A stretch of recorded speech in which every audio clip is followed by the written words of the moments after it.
ਅੱਜ मैं अपनी इस वीडियो ਦੇ ਵਿੱਚ ਗੱਲ ਕਰਨ ਜਾ ਰਿਹਾ ਕਿ ਇਨਕਮ ਟੈਕਸ ਨੂੰ ਲੈ ਕੇ ਇਨਕਮ ਟੈਕਸ ਰਿਟਰਨ ਫਾਈਲ ਕਰਨ ਨੂੰ ਲੈ ਕੇ ਇਨਕਮ ਟੈਕਸ ਡਿਪਾਰਟਮੈਂਟ ਦੇ ਕੀ ਨਵੇਂ अपडेट्स आए ने। दूसरा कि अगर इनकम टैक्स रिटर्न जिन्होंने कभी भी नहीं भरी और अगे इन फ्यूचर आने वाले टाइम वो किसी भी कंट्री का वीज़ा अप्लाई करने की सोच रहे हैं तो उन्होंने ITR किमें फाइल करनी चाहिए है और अगर कोई स्टूडेंट है तो उसनों ITR किमें फाइल करनी चाहिए है। मोस्टली जिमें जिन्होंने हले ग्रैजुएट होया बट अपना बाहर जाना चाहते हैं घूमन फिरन वास्ते टूरिस्ट वीज़ा या कोई भी रीज़न तो उन्होंने इनकम टैक्स रिटर्न किमें भरनी है अगर वो शो करना चाहते हैं कि असी जॉब करते हैं या असी किसी तरीके का भी बिजनेस करते हैं। सो इस वीडियो नू अखीर तक जरूर देखियो। तानू मैं मोस्टली मैं तानू वो सारिया चीज़ां दस दांगा कि तानू कभी शायद किसी होर दी मतलब रेफरेंस की लोड़ ही ना पे। सो मेरी इस वीडियो नू तुसी अखीर तक जरूर देखियो और जेड़े नवे दर्शक जिन्हां ने पहली बार मेरा चैनल देख रहे हैं या मेरी वीडियोस नू देख रहे हैं प्लीज़ मेरे इस चैनल नू सबसक्राइब जरूर करो ताकि आने वाले टाइम दे विच जो भी नवी वीडियो किसी भी टॉपिक ते मैं अपलोड करा तो उसका नोटिफिकेशन सब तो पहले मिले। हाँ जी सत श्री अकाल जी, मैं हरिंदर सिंह वीज़ा क्रिएटर्स हूँ। आज मैं गल करन जा रहा कि इनकम टैक्स डिपार्टमेंट ने जो नवी अपडेट दी है कि इनकम टैक्स कदों भर सकते हैं या उन्होंने डेट एक्सटेंड कर दी है कि जी 31 जुलाई 2020 सी। देखो इनकम टैक्स डिपार्टमेंट ने जी डेट 31 जुलाई 2020 सी जिसनों एक्सटेंड करके 30 सितंबर 2020 तक कर दिता है वो है फाइनैंशियल ईयर 2018 दी इनकम टैक्स रिटर्न जिहदा असैसमेंट ईयर होंदा है 2019-20। सो मैं तुहानूं इहदे उत्ते भी क्लीयर करांगा। सब तो पहले तो मैं तुहानूं यह दसदा कि इनकम टैक्स डिपार्टमेंट ने जो ट्विटर ते हैंडल अपने ट्विटर हैंडल दे उत्ते जो उन्होंने डिटेल दी है या जो भी उन्होंने अपडेट दिता वो किस तरीके ना देखो जो इतने ना क्लीयर उन्होंने लिखा है कि 29 तरीक को उन्होंने 10:56 ते उन्होंने अपडेट पाया है कि in view of the constraints due to the covid pandemic and to further ease compliances for tax payers CBDT extended the due date for filing of income tax returns for financial year 2018-19 assessment year 2019-20 जिन्हों कहते हैं from 31 July 2020 to 30 September 2020 vide CBDT income tax department के notification number दे SO2512E dated 29 July 2020। So यह income tax department ने बकायदा हूँ लिख दिता है कि बई तुहाडी जो 31 जुलाई तक तुसी 2000 फाइनैंशियल ईयर 2018-19 देखो फाइनैंशियल ईयर की होंदा है 2018-19 जो मैं तुहानूं फाइनैंशियल ईयर कह रहा इसका मतलब होंदा है कि 1 अप्रैल 2018 तो लैके 31 मार्च 2019 इस दे विच जो भी तुसी बिजनेस किया है या इनकम आई है या जॉब की है या जो भी तुसी दसना चाहते हो पेंशन आई है या खेती की सी या जो भी तुसी काम किया है इनकम का किया है चाहे वो तुसी खर्चे किए जो भी है वो तुहाडी इनकम टैक्स रिटर्न दे विच फाइल होणगे बट वो जब तुसी 2019 करते हो तो उसनूं बोलिया जाता है असैसमेंट ईयर 19-20। ठीक है यह एक कॉन्सैप्ट तुसी सब तो पहले क्लीयर कर लो कि 18-19 मतलब जिन्हों ने 1 अप्रैल 2018 तो 31 मार्च 2019 दे विच जो भी कमाइयां कीतियां सी वो अपनी हुण 30 सितंबर 2020 तक इनकम टैक्स भर सकते हैं विद फाइन 1000 रुपीज़ फाइन है वो ज़्यादा नहीं है। और यह भी तुसी देखो कि वो भरना क्यों जरूरी है क्योंकि कभी भी जब तुसी वीज़ा अप्लाई करते हो ना तो तुहानूं दसना होंदा कि तुहाडी इनकम की है अगर इनकम है तो उसका सोर्स की है। ठीक है और जिमें कि स्टूडेंट्स ले लो कई स्टूडेंट कहते हैं मैंने फोन आते कि सर असी तो हुणे 12th की है बट मेरे फादर साहब एग्रीकल्चरिस्ट है मैं हले कुछ नहीं करता बट मैं अपना दिखाना चाहना कि मेरे बैंक च भी पैसे आते हैं बट मैं दिखाना चाहना कि मैं मतलब कुछ करदा काम करदा ताकि मैनू ITR मैं भर सका। तो देखो ये वास्ते तुसीं फ्रीलैंस हो सकते हो। स्टूडेंट्स मान लो ग्रैजुएट है किस टीम दे विच ग्रैजुएट है किहड़े सबजैक्ट च उन्होंने मतलब ओदी थोड़ी कह लो पकड़ है वो उस सबजैक्ट का ट्यूशन टीचर दिखा सकता अपने आप को फ्रीलैंस है ये कुछ नहीं विजिटिंग कार्ड होंदा है एक लैटर एड बनना होंदा है एक MSME बना लो। ठीक है मोस्टली इन्ना अकाउंट्स दे तुहाडे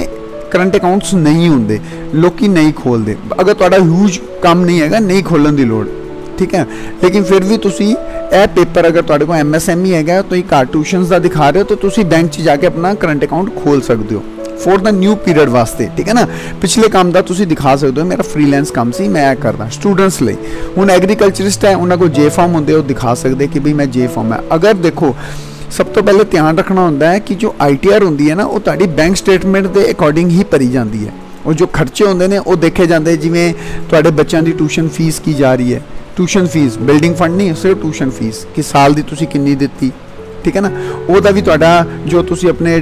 खर्चे दिखा सकते हो 1.5 लाख तक दिखा सकते हो, मतलब तुहानूं उहदे विच डिडक्ट हो जाता है जो भी तुहाडा इनकम दिखाते हो। सो उन्होंने अदर इनकम सोर्सिस भी दिखा सकते हो कि मान लो किसी की जॉब है, उन्होंने तो फॉर्म 16 मिल जाता है, वो ITR भर देगा। लेकिन अगर वो ITR भर रहा है फॉर्म 16 के बेस पे, तो याद रखो कि अगर फॉर्म 16 के विच ओहदी ITR मान लो इनकम ओहदी साफ लिखी हुई है कि 20,000 रुपये महीना कमांदा है, वो 20,000 रुपये महीना कमांदा है। अगर फॉर्म 16 है तो इसका मतलब उन्होंने चैक के राहें तनख्वाह मिलती है। अगर वो चैक के राहें मिलती है, किहड़े बैंक च जाती है, डायरैक्ट बैंक च जा रही है, तुसी जमा करा रहे हो, वो तुहानूं 6 महीने की साल की जिहड़ी भी सैलरी स्लिप्स हैगी ना, वो CA नूं देनी चाहिए है कि मेरी देखो जी इन्नी सैलरी कट रही है, मेरा फॉर्म 16 है और ये बेस ते मेरे कट रहे, ये मेरा PF इन्ना आ रहा है, देखो सैलरी स्लिप च होंदा है PF कितना, ESI कितना, तुहाडे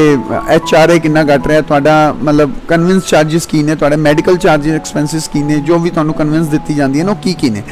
इस तो इलावा तुहाडे म्यूचुअल फंड्स, FDs, तुहाडा कोई होम लोन चल रहा है या तुहाडा कोई कार लोन है, कार लोन के उत्ते तुसीं कैश लोन लै रखा है, मतलब सारियां चीज़ां तुसीं उहदे च CA के थ्रू मतलब तुसीं फाइल कराओ। देखो अकाउंटेंट भी होंदे ने जिहड़े अपना पार्ट टाइम जॉब्स करते हैं कि भाई असीं तुहाडी ITR भर दिंदे आ, सानूं 200 दो 500 तो असीं भर दिंदे आ, बट तुसीं देखो तो सी कि वो किस तरीके नाल भर रहे, कल नूं तुहाडे काम भी आएगी ITR कि नहीं आएगी।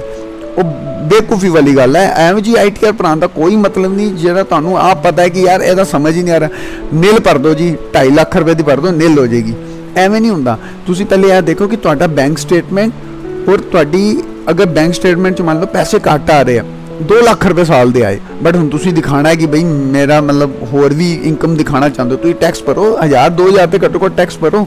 कि अंबैसी नूं भी लगे कि बंदा कुछ कमांदा है, देश नूं मतलब गौरमेंट नूं भी कुछ दे रहा है। हुण अगर तुसीं इनकम टैक्स रिटर्न 4.5-5 लाख की दिखाओ, मान लो सैलरी तुहाडी सारी साल की आती है 3 लाख रुपए, तुसीं दिखा चाहते हो कि 4.5-5 लाख रुपए दिखावा, अदर इनकम दिखाओ, CA ना गल करो, वो तुहानूं दसेगा किवें दिखाया जाता है। बाकी अगर फिर भी तुहानूं कोई भी चीज़ का टॉपिक के उत्ते कोई गल होए, तुसीं मैनूं पूछ सकते हो किसी भी टाइम, किसी भी टाइम पूछ सकते हो, ठीक है जी। ये कोई तुहानूं उहदे विच तुहानूं ऐ नहीं है, पर मैनूं ना पूछो कमेंट बॉक्स विच। इहदे विच एक मैनूं ऐ लगदा है कि जो तुहाडी मेरी कन्वर्सेशन होएगी वो उन्हां लोकां नूं भी दिखाई दे, उन्हां लोकां नूं भी पता लगे जिहड़ी की कहंदे ने पुछना चाहते क्वेश्चन, पर उन्होंने ऐ नहीं पता लगता पुछना की चीज़ है। अगर तुहाडे को कोई क्वेश्चन है तुसीं मैनूं पुछ दो तो मैं तुहानूं उहदा जवाब दांगा ताकि वो भी पढ़ सकन, मैं लिख के दांगा बकायदा, मैं तुहानूं उहदा पूरा सोर्स दांगा कि किवें है। बाकी देखो जिहड़ी चीज़ मैं तुहानूं यह दसी है कि इनकम टैक्स रिटर्न का किसी भी अंबैसी दे विच या किसी भी वीज़ा अप्लाई करने दे विच की रोल होंदा है, main important role income tax का, बैंक स्टेटमेंट्स का, तुहाडे जो इंप्लॉयमेंट के पेपर्स हैगे ने उन्हां दा, ਇਹ सारिया चीज़ां ही मिल के तुहाडी इनकम शो करदियां ने। देखो बाकी चीज़ यह हैगी है कि केड़ी कंट्री लई कितनी साल की इनकम टैक्स होंदी है, तो मिनीमम तुसीं 2 साल की मन के चलो कि 2 साल की तो देनी है,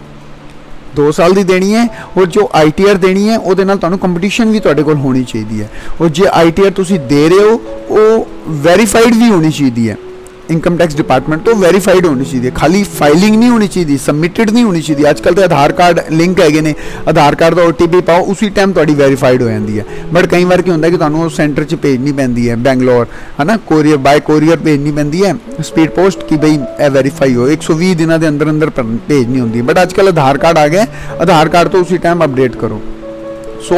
मैनू लगता है कि इस चीज़ का तुहानूं बहुत अच्छी नॉलेज मिल गई होगी। सब तो पहली गल तो यह कि जो जुलाई 31 2020 की जो तुसी फाइनैंशियल ईयर 18-19 की इनकम टैक्स ITR फाइल करनी सी, वो हुण 30 सितंबर 2020 तक हो गई है। आराम ना भर लो, कोई जल्दी नहीं है, CA को जाओ कंसल्ट करो तो भरो। और जी तुहाडी दूसरी है 19-20 जो फाइनैंशियल ईयर 19-20 जिन्होंने 20-21 कहते हैं कि असैसमेंट में 2021 है, वो जी है सितंबर तक नवंबर तक है, नवंबर 30 तक, उन्होंने कोई चेंजिस नहीं, पहले कह दिता गया कि नवंबर 30 तक हैगी है। बट फिर भी तुसी जो भी काम करना है सोच समझ के करो, क्योंकि एक बार ITR फाइल करती और उस तो बाद तुसी अगर रिवाइज करके करते हो यह बेवकूफ़ी वाली गल है। पहले ही सोच समझ के काम करो। जे तुसी काम की करना है, जो कोई काम नहीं करते तो सानू की दिखाना चाहिए, तुम मैनू कुछ भी पूछ सकते हो। इस कमेंट बॉक्स से लिख के पूछो, मैं तुहानू अपनी जिन्नी भी मेरे को नॉलेज होएगी जो मैं तुहानू दस सकता हूँ, जो मेरे पैनल दे विच, जो मेरे साडा अपना एक पैनल है जिस पैनल दे विच आपां डिस्कस करके तुहानू जवाब देंगे। कोई भी तुहानू हवा वाला जवाब नहीं दिता जाएगा कि तुहानू अगे जाके कोई दिक्कत आए।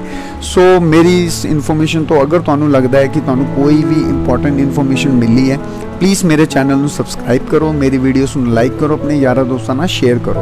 अगर वीडियो अच्छी लगे तो ही सब्सक्राइब करना, अदरवाइज तुसी मैनू मेरे ही कमेंट बॉक्स से मैनू राय दे सकते हो कि मैं इस तो बैटर होर की दस सकदा, या तुहाडे की क्वेश्चन है मैं उहदे उत्ते वीडियो बनावां। हो सकता है मेरी नैक्सट वीडियो जिहड़ी हैगी है वो स्टडी वीज़े दे उत्ते होएगी, जो स्टडी वीज़े दे की अपडेट्स चल रहे ने, बच्चों नू किहड़े इंटेक च जाना चाहिए या नहीं जाना चाहिए, मैं इहदे ते करांगा। सो मैं रब अगे अरदास करदा कि तुसी जिहड़ी भी कंट्री दा वीज़ा अप्लाई करो या कोई भी काम शुरू करो या सिरे चढ़े और रब तुहानू उहदे विच चढ़दी कला बख्शे।